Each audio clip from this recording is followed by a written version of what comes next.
a number of people in Houston did not have flood insurance. The city didn't have flood insurance on the public buildings, from what I understand, and up to $100 million. Up to $100 million, and then you have to pay $10 million for the policy. So when I put the city piece up against, and I look at people in this audience who were impacted, what is the city going to do to help those that did not have the flood insurance? And that's, I mean, in this storm did not discriminate. Okay, there were houses that have never flooded. 25 years. In West Houston, for example, never flooded. And so many of those individuals did not have insurance, flood insurance, okay? And then there are others who didn't have flood insurance. One thing, number one, you still can qualify and eligible to get some assistance from the feds and from FEMA. That's number one.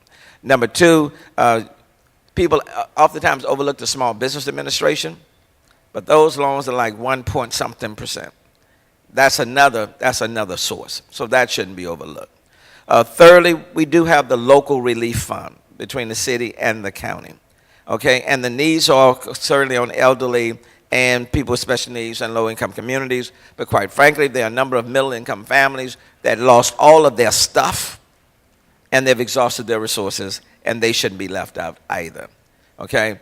But getting that assistance from, another thing is that when we're talking with the HUD and talking with FEMA, with Hurricane Katrina and with Sandy, they provided assistance to what we call a STEP program that would allow homes to be put in a habitable state. You get those quick dollars until you wait, and then you wait on the bigger repairs. That was that STEP program. And so people were able to get up to like $15,000 just to make the homes habitable, and literally habitable, okay? Nothing permanent, but habitable.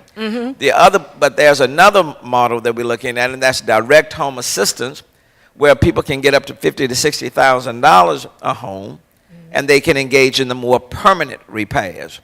We are pushing for both models. For homes that are in bad shape, mold is in the place, people are on the margins, poor, you got to get in there very quickly and to address those homes, to put them in habitable state so people continue to live there. And then for others where they may have insurance or not insurance, then the more direct home assistance that may work. We're still trying to work that out with the General Land Office and the feds.